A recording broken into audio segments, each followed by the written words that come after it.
धनतेरस का त्योहार दीपावली से एक दिन पहले मनाया जाता है और इसे हिंदू धर्म में विशेष रूप से शुभ माना जाता है।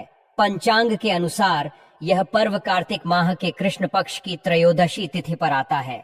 इस दिन भगवान धनवंतरी माता, लक्ष्मी और कुबेर महाराज की पूजा का विशेष महत्व है। लोग मानते हैं कि इस दिन जो भी संपत्ति या वस्तु खरीदी जाती है उसमें 13 गुना वृद्धि होती है। यही कारण है कि लोग इस दिन बर्तनों के साथ साथ सोने और चांदी की वस्तुएं खरीदना शुभ मानते हैं। इस साल धनतेरस का त्योहार 29 अक्टूबर 2024 को मनाया जाएगा। त्रयोदशी तिथि की शुरुआत 29 अक्टूबर को सुबह 10:32 बजे होगी और यह 30 अक्टूबर को दोपहर 1:07 बजे समाप्त होगी। उदया तिथि के अनुसार 29 अक्टूबर को ही यह पर्व मनाना उचित रहेगा। धनतेरस को धन त्रयोदशी भी कहा जाता है और यह 5 दिवसीय दीपावली उत्सव की शुरुआत का पहला दिन होता है। इस दिन लक्ष्मी, गणेश और कुबेर की पूजा करके लोग अपने घरों और जीवन में समृद्धि और शुभता की कामना करते हैं। धनतेरस का महत्व केवल पूजा तक सीमित नहीं है। इस दिन की जाने वाली खरीदारी को भी विशेष महत्व दिया जाता है। लोग सोने, चांदी और पीतल के बर्तन खरीदते हैं क्योंकि इन धातुओं को शुभ माना जाता है। खासकर पीतल का संबंध भगवान धनवंतरी से है, इसलिए इस धातु से बने बर्तन खरीदना आरोग्यता और समृद्धि लाने वाला माना जाता है।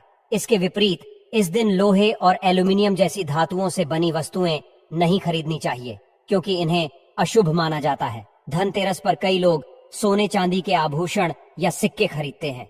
चांदी के सिक्कों पर माता लक्ष्मी और कुबेर की आकृति होती है, जिन्हें घर लाना बेहद शुभ माना जाता है।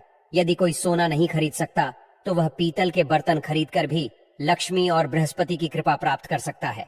ग्रामीण क्षेत्रों में लोग इस दिन नए धनिये के बीज खरीदते हैं, जबकि शहरी क्षेत्रों में पूजा के लिए साबुत धनिया खरीदा जाता है। धनतेरस के दिन धनिये को लक्ष्मी जी को अर्पित करना और धन स्थान पर छिड़कना शुभ माना जाता है। इसे समृद्धि का प्रतीक माना जाता है, लेकिन ध्यान रखें कि इस धनिये को भोजन में इस्तेमाल नहीं करना चाहिए। पूजा के बाद इसे गाय को खिलाना सबसे उचित माना जाता है। धनतेरस पर कुबेर यंत्र और महालक्ष्मी यंत्र को खरीदना भी बहुत लाभकारी माना जाता है। इन यंत्रों की विधि पूर्वक पूजा कर इन्हें तिजोरी या धन रखने के स्थान पर रखने से घर में धन का स्थायी वास होता है। इसके अलावा इस दिन दीपक जलाने का भी विशेष महत्व है। घर के बाहर यम दीपक जलाकर यमराज को प्रसन्न करने की परंपरा है, जिससे परिवार पर किसी भी प्रकार की अकाल मृत्यु का साया न आए। लोग इस दिन अपनी क्षमता के अनुसार 11, 21, 51 या 101 दीपक जलाते हैं, जो दीर्घायु और सुख समृद्धि का प्रतीक होते हैं। धनतेरस पर लोग नए बर्तन भी खरीदते हैं और पुराने बर्तनों को बदलकर तांबे, पीतल और चांदी के बर्तन लाते हैं। लक्ष्मी चरण को घर में लाना और प्रवेश द्वार पर उनका स्वागत करना भी शुभ माना जाता है। इससे यह संकेत मिलता है कि माता लक्ष्मी का आशीर्वाद घर में स्थायी रूप से बना रहेगा। इस दिन किए गए छोटे छोटे अनुष्ठान और परंपराएं न केवल परिवार की भलाई और आर्थिक उन्नति के प्रतीक हैं, बल्कि यह भी दर्शाती हैं कि कैसे धनतेरस हमारे जीवन में खुशियों और नए आरंभ का प्रतीक है। धनतेरस केवल संपत्ति का संग्रह करने का अवसर नहीं है, बल्कि यह इस बात का संदेश भी देता है कि सही वस्तुएं और सकारात्मक ऊर्जा हमारे जीवन को सही दिशा में ले जाती हैं। धनतेरस के इस पवित्र पर्व पर लोग अपने घरों को सजाते हैं, दीपक जलाते हैं और भगवान गणेश व माता लक्ष्मी का स्वागत करते हैं। यह पर्व केवल भौतिक समृद्धि का नहीं, बल्कि आंतरिक संतोष और सुख शांति का भी संदेश देता है। लक्ष्मी चरण इस दिन घर में लाना मां लक्ष्मी का आह्वान माना जाता है और इस दिन घर में मां लक्ष्मी के चरणों को घर में लाना उन्हें अपने घर में निमंत्रण देने के तुल्य है। धनतेरस पर लक्ष्मी जी के 2 चरण घर में लाने चाहिए। एक चरण मुख्य द्वार पर अंदर की तरफ आते हुए लगाने चाहिए और दूसरे चरण पूजा के स्थान में अंदर आते हुए लगाने चाहिए। इस दिन दीपावली पूजन हेतु लक्ष्मी और गणेश जी की मूर्ति या चित्र खरीदते हैं और इसी दिन धनवंतरी की पूजा हेतु उनकी मूर्तियां, चित्र भी खरीदते हैं। धनतेरस के शुभ अवसर पर आपको अपने घर में धन की देवी मां लक्ष्मी और शुभ लाभ के देवता गणेश जी की मूर्ति अवश्य लानी चाहिए। याद रखें कि यह प्रतिमा मिट्टी की बनी होनी चाहिए ताकि इन्हें अगले साल विसर्जित करके उसके स्थान पर नई प्रतिमा ला सके। इस दिन गणेश लक्ष्मी की प्रतिमा लाने से आपके घर में सुख समृद्धि का वास होता है। इस दिन पूजा की सामग्री के साथ ही खील, बताशे आदि भी खरीदे जाते हैं। यह घर में खुशियां लाती है। दीपावली के अवसर पर नए चावल की फसल तैयार हो जाती है और इसी धान से खीर तैयार की जाती है। इसलिए धनतेरस के दिन खील बताशे अपने घर में जरूर लाने चाहिए। ध्यान रखें कि हमेशा नए खील बताशे ही लाने चाहिए, पुराने रखे खील बताशे नहीं चढ़ाना चाहिए। नए खील बताशे धनतेरस पर घर में लाने से पूरे साल आपके घर में धन और धान्य की कमी नहीं होती है। दोस्तों, नमक सबसे आसानी से मिलने वाली चीजों में से एक है। नमक को भीने से आपके घर में सुख समृद्धि का आगमन होगा। और यदि आप आभूषण खरीदने की योजना बना रहे हैं तो धनतेरस इसके लिए सबसे शुभ दिन है।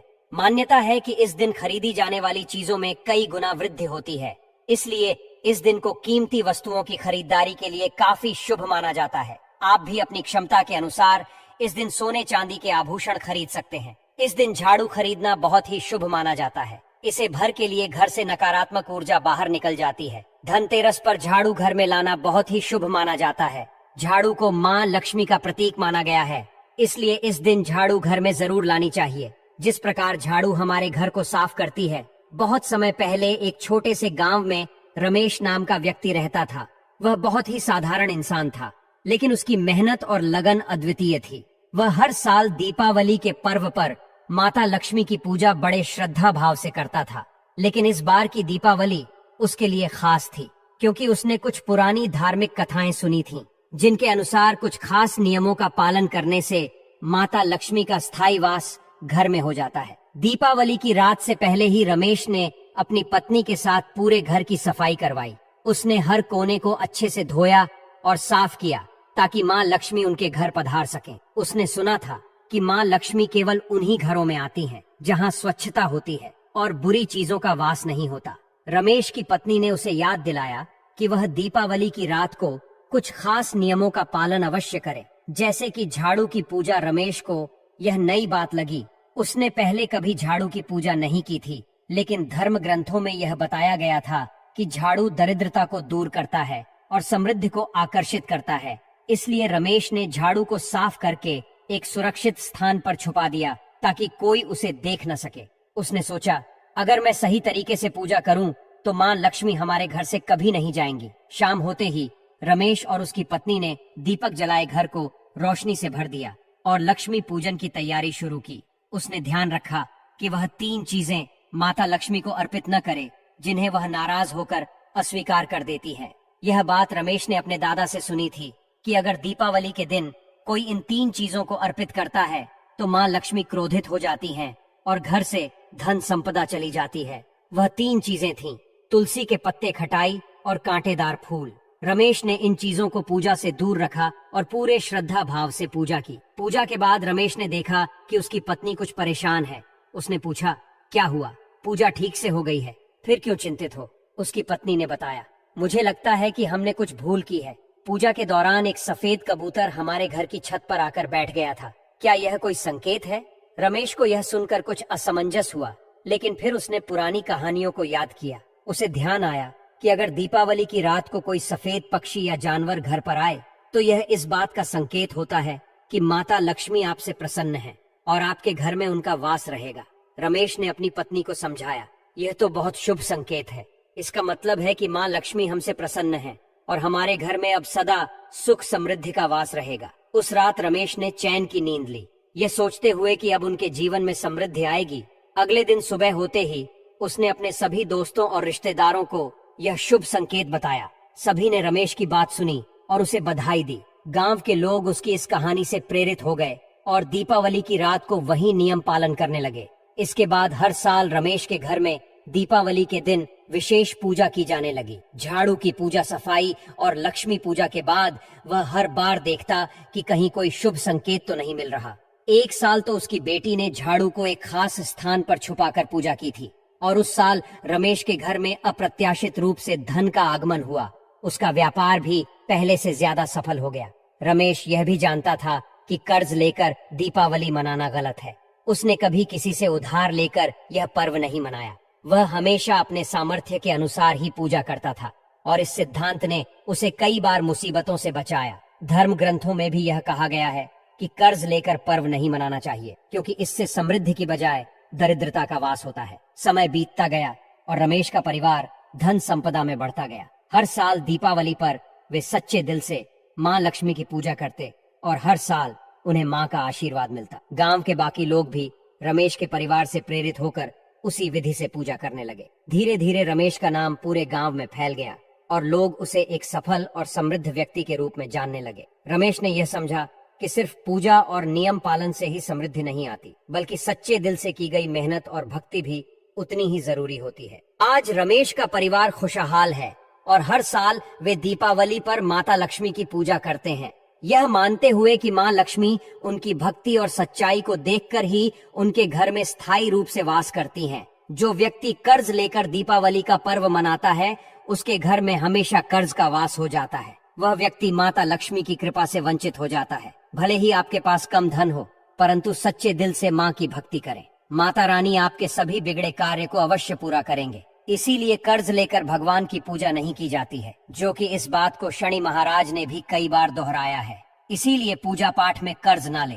अगर आपके पास पैसे नहीं हैं, तो आप धार्मिक कार्य को टाल सकते हैं, क्योंकि इस दिन कर्ज लेने वाला और कर्ज देने वाला दोनों माता लक्ष्मी के क्रोध का भागी बनते हैं। दोस्तों, इस दिन राहु केतु अपनी चरम सीमा पर होते हैं। जो लोग कर्ज लेते हैं, कर्ज देते हैं, राहु केतु उनके जीवन में आकर उल्टा उन्हें कंगाल, बर्बाद, नष्ट तथा घर में दरिद्रता आवास बना देते हैं और ऐसे घर से माता लक्ष्मी रुष्ट हो जाती है। आप माता लक्ष्मी को दीपावली पर एक मिश्री का टुकड़ा भी अर्पित करके पूजा पाठ कर सकते हैं। यदि आपके पास धन नहीं है, तब भी माता लक्ष्मी उतना ही प्रसन्न होती हैं और आपके जीवन में धन और धनवान पूर्ण रूप से आपको यश कीर्ति प्रदान करती है। माता को छल कपट द्वारा धन प्राप्त करने पर तथा उन पैसों से पूजा करने पर माता प्रसन्न नहीं होती, उल्टा माता रानी अत्यंत रूप से क्रोधित हो जाती है। इसीलिए हम तो कहते हैं कि ऐसा ना करें तो ज्यादा ही अच्छा होगा। हमने जो गलती की, कम से कम आप वह गलती ना करें। यह गलती प्राचीन ज्ञान चैनल चुका है। इसीलिए हम चाहते हैं माता लक्ष्मी की कृपा आपको उचित मार्ग करने के बाद ही प्राप्त हो। दोस्तों, जब आप लक्ष्मी गणेश की मूर्ति लेकर आए, तो हमेशा याद रखें, उनके साथ सरस्वती माता की भी पूजा अवश्य करनी चाहिए। मूर्ति बाजार से खरीदते समय ध्यान से देख ले, टूटी हुई तथा छत की मूर्ति नहीं होनी चाहिए। खंडित मूर्ति की पूजा नहीं की जाती, इससे माता लक्ष्मी नाराज हो सकती है। साल भर का त्योहार बार बार नहीं आता, इसीलिए मूर्ति सही ढंग से देख ले। दीपावली पर पूजा की चौकी लाल कपड़े से बिछाने चाहिए। सफेद कपड़ा तथा काला कपड़ा या नीला कपड़ा नहीं बिछाना चाहिए। लाल रंग सर्वश्रेष्ठ और माता लक्ष्मी को बहुत प्रिय है। भगवान कृष्ण कहते हैं, जो व्यक्ति लक्ष्मी पूजन में लाल कपड़े का आसान बिछाकर लक्ष्मी पूजन करेगा, उसके घर में धन, वैभव, यश, कीर्ति, उत्तम फलाहार रूप में उसका घर अनंत धन से भरा रहता है। घर में सुख समृद्धि की कोई भी कमी नहीं रहती। इससे लक्ष्मी अत्यंत प्रसन्न होकर इस आसन पर विराजमान होती है और प्रसन्न होती है। प्राचीन ज्ञान यह चैनल आपको बारी बारी जानकारी बताएगा। वीडियो में अंत तक बने रहना और एक लाइक जरूर करें। दोस्तों, माता लक्ष्मी की पूजा में हरा वाला नारियल नहीं चढ़ाना चाहिए। इस समय आपको जटा वाला नारियल चढ़ाना चाहिए, क्योंकि नारियल माता लक्ष्मी का प्रतीक है। दीपावली पर नारियल घर में अवश्य लाना चाहिए। इससे साक्षात माता लक्ष्मी का आगमन होता है। माता रानी को फलों में नाशपाती नहीं चढ़ाना चाहिए, इससे पाप लगता है। नाशपाती यानी नाश करने वाला, इसीलिए शुभ समय पर नाशपाती नहीं चढ़ाना चाहिए। माता रानी के पूजन में अक्षत यानी चावल का बहुत महत्व माना गया है। दीपावली पर चावल माता रानी को अवश्य अर्पित करने चाहिए। टूटे हुए चावल नहीं होने चाहिए, इससे माता रानी नाराज हो जाती है। दीपावली पर घर के चावल कभी किसी को मत देना, इससे माता लक्ष्मी आपका घर छोड़ सकती है, क्योंकि चावल माता लक्ष्मी का प्रतीक है। इस समय माता लक्ष्मी घर पर आती है, जाती नहीं है। प्राचीन ज्ञान चैनल पर आए हैं तो आपको सच्चा ज्ञान प्राप्त होगा। लिखित आधार पर यहाँ झूठा ज्ञान नहीं दिया जाता है। दोस्तों, हमेशा याद रखें, दीपावली के पूजन में माता लक्ष्मी को तुलसी नहीं चढ़ा चाहिए, क्योंकि इस समय लक्ष्मी, गणेश तथा माता सरस्वती की पूजा की जाती है। इसीलिए दीपावली के पूजन में तुलसी अर्पित नहीं करनी चाहिए। दीपावली पर लहसुन प्याज का खाना नहीं बनाना चाहिए। इस समय हलवा, खीर, पूड़ी आदि बनानी चाहिए, क्योंकि यह खाना माता को भोग लगता है। इसीलिए इस दिन मांस, मदिरा, लहसुन प्याज का खाना घर में नहीं लाना चाहिए। ऐसे शुभ मुहूर्त पर अशुभ कार्य न करें। दोस्तों, देखिए, शुक्रवार का दिन माता लक्ष्मी को समर्पित होता है तथा माता संतोषी को भी समर्पित होता है। दीपावली शुक्रवार के दिन पर आए तो अत्यंत दुर्लभ और शुभ और अत्यंत मंगलकारी माना जाता है। लेकिन यदि शुक्रवार को आप खट्टा खा लेते हैं, पानी पूरी खा लेते हैं, इमली की चटनी, नींबू खा लेते हैं, तो इससे माता संतोषी क्रोधित हो जाती है। जब दीव शुक्रवार की पर आए तो ईसन माँ संतोष जागृत हो जाती है। इसीलिए इस दिन इमली, पानी पूरी, नींबू आदि नहीं खाना चाहिए। कम से कम थोड़ा माता संतोषी का मान सम्मान अवश्य बढ़ाए।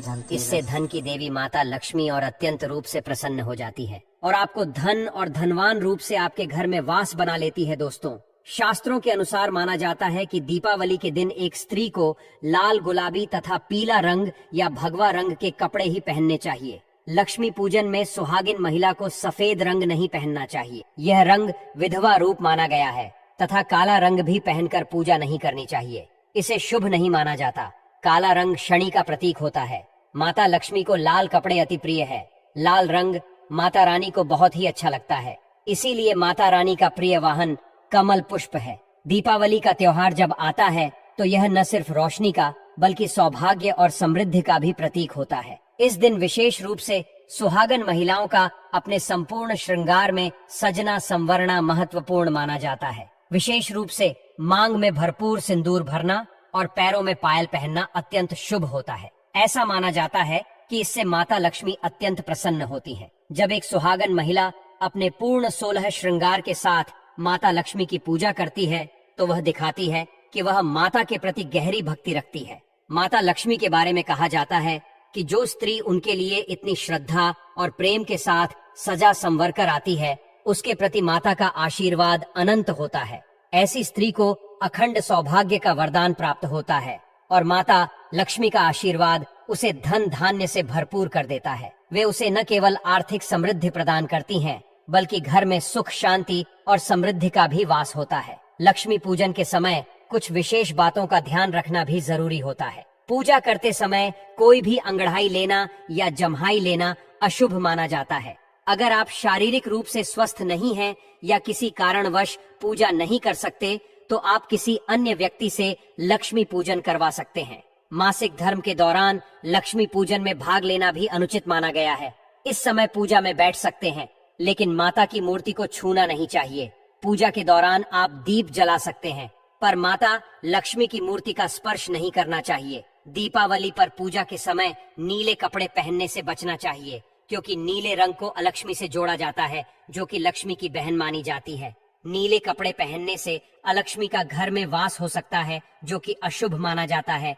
इसके विपरीत लाल रंग के कपड़े बहुत शुभ माने जाते हैं। लाल रंग माता लक्ष्मी का प्रिय रंग है और वे इस रंग की ओर आकर्षित होती हैं। पूजा में लाल वस्त्र धारण करने से माता लक्ष्मी अत्यंत प्रसन्न होती हैं। लक्ष्मी पूजन में चांदी या सोने का सिक्का रखना भी शुभ माना गया है। अगर आपके पास चांदी या सोने का सिक्का नहीं है तो आप 1 रुपए का सिक्का भी पूजा में रख सकते हैं। लक्ष्मी पूजन में धन का होना आवश्यक माना जाता है, क्योंकि माता लक्ष्मी धन की देवी हैं। चाहे वह सिक्का छोटा हो या बड़ा, पूजा में इसे अवश्य शामिल करना चाहिए। माता लक्ष्मी कोई भव्य उपहार नहीं मांगती, लेकिन सच्ची श्रद्धा और समर्पण से किया गया छोटा सा अर्पण भी उन्हें अत्यंत प्रिय होता है। दीपावली के दिन माता लक्ष्मी को कमल का फूल अर्पित करना बहुत शुभ माना गया है। कमल का फूल माता लक्ष्मी का वाहन है और उसी पर बैठकर वे प्रकट हुई थीं। इसलिए दीपावली पर माता लक्ष्मी को कमल के फूल का अर्पण करने से वे बहुत प्रसन्न होती हैं। इसके साथ ही भगवान गणेश को दूर्वा घास अर्पित करना भी अनिवार्य माना जाता है।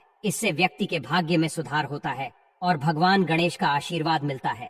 पूजन के दौरान मुरझाए हुए फूलों का प्रयोग नहीं करना चाहिए। ऐसे फूल माता लक्ष्मी को अर्पित करना अशुभ माना जाता है और इसे पूजा भंग करने जैसा समझा जाता है। 5 रंगों के फल और मिठाइयाँ भी लक्ष्मी पूजन में शामिल करना शुभ माना जाता है। अगर आपके पास 5 रंगों के फल या मिठाइयाँ नहीं है तो आप माता लक्ष्मी को बताशे भी अर्पित कर सकते हैं। सच्चे मन से माता को अर्पित की गई कोई भी वस्तु फलदायक होती है और माता लक्ष्मी उस भक्त पर सदैव कृपा करती है। लक्ष्मी पूजन में दीपक को दाईं ओर रखना चाहिए और उसमें लाल बत्ती जलानी चाहिए, जो अत्यंत शुभ मानी जाती है। धूप को बाईं ओर रखा जाना चाहिए। पूजा के दौरान सफेद फूल अर्पित नहीं करने चाहिए, क्योंकि सफेद रंग बेरंग होता है और इसे माता लक्ष्मी के लिए अशुभ माना जाता है। माता लक्ष्मी सुहागन देवी हैं और उनका सुहाग अखंड है, इसलिए उन्हें लाल रंग बहुत प्रिय होता है। सफेद कपड़े और सफेद फूल अर्पित करने से माता लक्ष्मी नाराज हो सकती है और इससे पूजा विफल हो जाती है। अगरबत्ती का उपयोग भी लक्ष्मी पूजन में नहीं करना चाहिए। शास्त्रों के अनुसार अगरबत्ती बांस से बनाई जाती है और बांस में भगवान कृष्ण का वास होता है। भगवान कृष्ण माता लक्ष्मी के पति श्री हरि के रूप में जाने जाते हैं, इसलिए अगरबत्ती का प्रयोग करना अशुभ माना गया है। यदि आप अगरबत्ती का उपयोग करेंगे तो माता लक्ष्मी अप्रसन्न हो सकती हैं और इसका विपरीत प्रभाव भी हो सकता है। दीपावली का पर्व हर साल कार्तिक अमावस्या के दिन मनाया जाता है, लेकिन इस बार अमावस्या तिथि 2 दिन पड़ने के कारण कुछ भ्रम की स्थिति बनी हुई है। हालांकि पंचांग के अनुसार 31 अक्टूबर को अमावस्या तिथि प्रदोष काल और निशिता काल के दौरान लक्ष्मी पूजन करना शुभ होगा। इस साल लक्ष्मी पूजन का शुभ मुहूर्त 31 अक्टूबर की शाम 6:27 बजे से रात 8:32 बजे तक रहेगा। इस समय के दौरान लक्ष्मी पूजन करने से माता लक्ष्मी का आशीर्वाद मिलेगा और घर में सुख शांति और समृद्धि का वास होगा। तो इस दीपावली पर सच्ची श्रद्धा और भक्ति के साथ लक्ष्मी पूजन करें और माता लक्ष्मी से अपने जीवन में अखंड समृद्धि और सौभाग्य का वरदान प्राप्त करें।